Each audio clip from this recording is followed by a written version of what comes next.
Hello students, आज इस video में हम चैप्टर 9 परिमेय संख्याएं प्रश्नावली 9.1 से क्वेश्चन नंबर 6 सॉल्व करेंगे। क्वेश्चन नंबर 6 देखिए, निम्नलिखित में से कौन से युग्म एक ही परिमेय संख्या को निरूपित करते हैं। युग्म का मतलब जोड़े और निरूपित का मतलब क्या होता है, दर्शाना। तो यहाँ पर हमें परिमेय संख्याओं के कुछ युग्म दिए गए हैं। हमें ये बताना है कि इनमें से कौन से युग्म एक ही परिमेय संख्या को निरूपित करते हैं यानी दर्शाते हैं। तो फर्स्ट पार्ट देखिए, दिया गया है -7/21 और 3/9। तो हमें बताना है कि क्या -7/21 और 3/9 ये एक ही परिमेय संख्या को दर्शाते हैं। तो ये हम कैसे पता करेंगे, हम क्या करेंगे, इन दोनों को इनके सरलतम रूप में लिखेंगे। अगर इनके सरलतम रूप बराबर आ जाते हैं तो इसका मतलब ये एक ही परिमेय संख्या को दर्शाते हैं, और अगर इन दोनों के सरलतम रूप बराबर नहीं आते हैं तो ये एक ही परिमेय संख्या को नहीं दर्शाते हैं। तो देखिए, पहले -7/21 को इसके सरलतम रूप में लिखेंगे। तो देखिए कैसे लिखेंगे, देखिए 7 और 21 ये दोनों 7 से कट रहे हैं। 7 एकम 7, 7 तिये 21, क्या आया, -1/3। ये माइनस भी है ना यहाँ, तो -1/3 आया। अब देखिए 1 और 3 ये दोनों एक के अलावा किसी एक ही संख्या से नहीं कट रहे हैं। तो -7/21 का सरलतम रूप क्या है, -1/3। अब 3/9 को सरलतम रूप में लिखेंगे। तो देखिए 3 और 9 ये दोनों 3 से कट रहे हैं। 3 एकम 3, 3 तिये 9, क्या आया, 1/3। तो देखिए इसका सरलतम रूप क्या है, -1/3, और इसका सरलतम रूप क्या है, 1/3। तो देखिए यहाँ पर ये दोनों जो है बराबर नहीं है, ये -1/3 है और ये 1/3 है। तो इन दोनों के सरलतम रूप जो है वो बराबर नहीं है, तो इसीलिए ये युग्म जो है एक ही परिमेय संख्या को नहीं दर्शाते हैं। तो यहाँ पर -1/3 बराबर नहीं है 1/3 के, ये बराबर नहीं का निशान है। तो अतः ये युग्म एक ही परिमेय संख्या को निरूपित नहीं करते हैं। ठीक है, ये था फर्स्ट पार्ट। अब सेकंड पार्ट देखिए। सेकंड पार्ट देखिए, दिया गया है -16/20 और 20/-25। तो अब हमें ये युग्म दिया गया है, हमें बताना है कि क्या ये एक ही परिमेय संख्या को निरूपित करते हैं। तो हम क्या करेंगे, सबसे पहले इन्हें इनके सरलतम रूप में लिखेंगे। तो सबसे पहले -16/20 को इसके सरलतम रूप में लिखेंगे। तो देखिए 16 और 20 ये दोनों 4 से कट रहे हैं। 4 चौके 16, 4 पंजे 20, तो क्या आया, -4/5। अब देखिए 4 और 5 ये दोनों एक के अलावा किसी एक ही संख्या से नहीं कटते हैं। तो -16/20 का सरलतम रूप जो है -4/5 है। ठीक है, अब 20/-25 को इसके सरलतम रूप में लिखेंगे।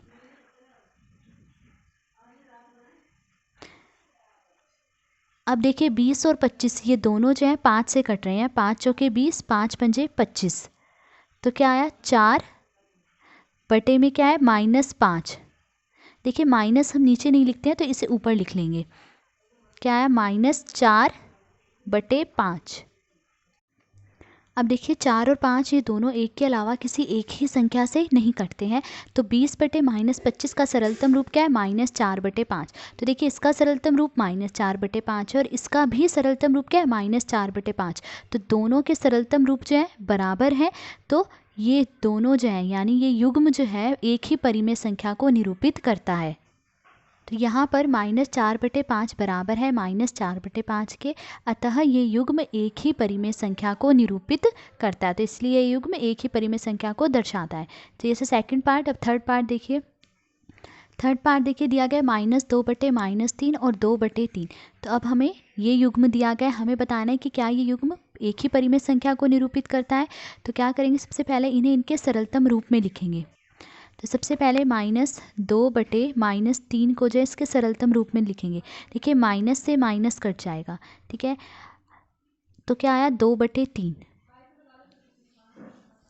अब देखिए 2 और 3 ये दोनों जो है एक के अलावा किसी एक ही संख्या से नहीं कटते हैं। तो -2/-3 का सरलतम रूप क्या है, 2/3।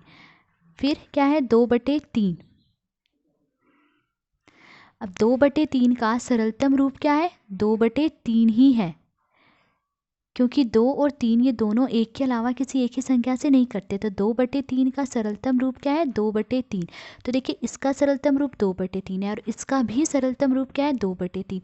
तो दोनों के सरलतम रूप बराबर हैं। तो इसका मतलब ये युग्म जो है एक ही परिमेय संख्या को निरूपित करता है। तो यहाँ पर 2/3 बराबर है 2/3 के, अतः ये युग्म एक ही परिमेय संख्या को निरूपित करता है। तो इसीलिए ये युग्म एक ही परिमेय संख्या को निरूपित करता है। फोर्थ पार्ट देखिए दिया गया -3/5 और -12/20। अब हमें ये युग्म दिया गया है, हमें देखना है कि क्या ये युग्म एक ही परिमेय संख्या को निरूपित करता है। तो क्या करेंगे, सबसे पहले इन्हें इनके सरलतम रूप में लिखेंगे। तो देखिए -3/5 का सरलतम रूप क्या है, -3/5 का सरलतम रूप -3/5 ही है, क्योंकि 3 और 5 ये दोनों एक के अलावा किसी एक ही संख्या से नहीं कटते हैं। तो -3/5 का सरलतम रूप -3/5 है। अब -12/20 को इसके सरलतम रूप में लिखेंगे।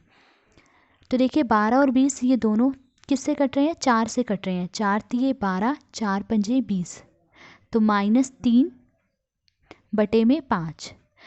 तो -12/20 का सरलतम रूप क्या है, -3/5। तो देखिए इसका सरलतम रूप -3/5 है और इसका भी सरलतम रूप -3/5 है।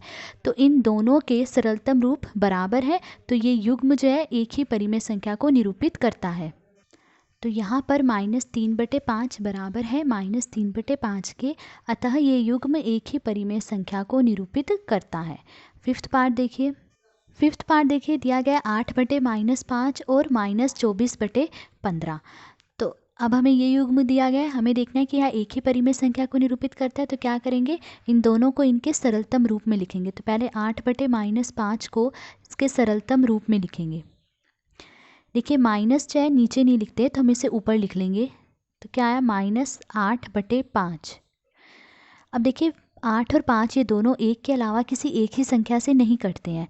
तो 8/-5 का सरलतम रूप क्या है, -8/5। अब -24/15 को इसके सरलतम रूप में लिखेंगे। तो देखिए 24 और 15 ये दोनों 3 से कट रहे हैं। 3 अट्ठे 24, 3 पंजे 15। तो क्या आया, -8/5। तो -24/15 का सरलतम रूप क्या है, -8/5। तो देखिए 8/-5 का सरलतम रूप -8/5 है और -24/15 का भी सरलतम रूप क्या है, -8/5। तो दोनों के सरलतम रूप बराबर हैं, ठीक है। तो ये दोनों जो है, ये युग्म जो है एक ही परिमेय संख्या को निरूपित करता है। तो यहाँ पर -8/5 बराबर है -8/5 के, अतः ये युग्म एक ही परिमेय संख्या को निरूपित करता है। क्योंकि इनके सरलतम रूप बराबर है, तो इसीलिए ये युग्म एक ही परिमेय संख्या को निरूपित करता है। सिक्स्थ पार्ट देखिए दिया गया है 1/3 और -1/9। अब हमें बताना है कि क्या ये युग्म एक ही परिमेय संख्या को निरूपित करता है। तो क्या करेंगे, सबसे पहले इन्हें इनके सरलतम रूप में लिखेंगे। तो 1/3 को देखिए सरलतम रूप में लिखना है। तो देखिए 1/3 का सरलतम रूप 1/3 ही है, क्योंकि 1 और 3 ये दोनों एक के अलावा किसी एक ही संख्या से नहीं कटते हैं। तो 1/3 का सरलतम रूप 1/3 है। अब -1/9 को सरलतम रूप में लिखना है। तो देखिए -1/9 का सरलतम रूप -1/9 ही है, क्योंकि 1 और 9 ये दोनों एक के अलावा किसी एक संख्या से नहीं कटते। तो -1/9 का सरलतम रूप क्या है, -1/9। तो देखिए इसका सरलतम रूप 1/3 है और इसका सरलतम रूप -1/9 है। तो देखिए ये दोनों जो हैं बराबर नहीं है, 1/3 और -1/9 ये दोनों बराबर नहीं है।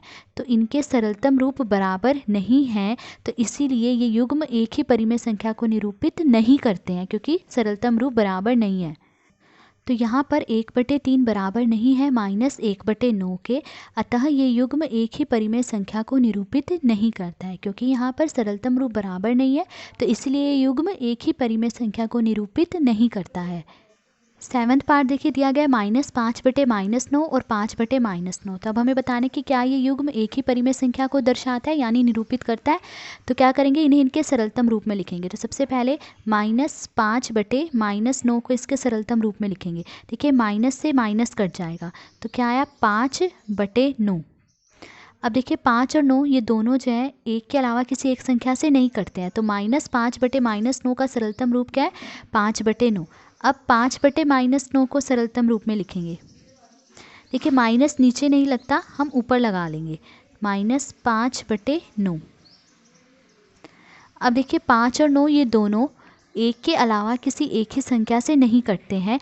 तो 5/-9 का सरलतम रूप -5/9 है।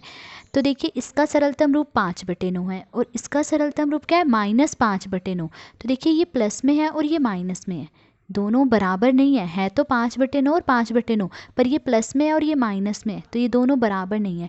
तो इनके सरलतम रूप बराबर नहीं है, तो इसीलिए युग्म एक ही परिमेय संख्या को निरूपित नहीं करता है। तो यहाँ पर 5/9 बराबर नहीं है -5/9 के, अतः ये युग्म एक ही परिमेय संख्या को निरूपित नहीं करता है। तो क्योंकि यहाँ पर सरलतम रूप जो है बराबर नहीं है, तो इसीलिए ये युग्म एक ही परिमेय संख्या को नहीं दर्शाते हैं। ठीक है, तो ये था क्वेश्चन नंबर 6। आज इस वीडियो में हमने क्वेश्चन नंबर 6 सोल्व करा। अगर आपको वीडियो पसंद आई हो तो please like, share and subscribe. Thank you.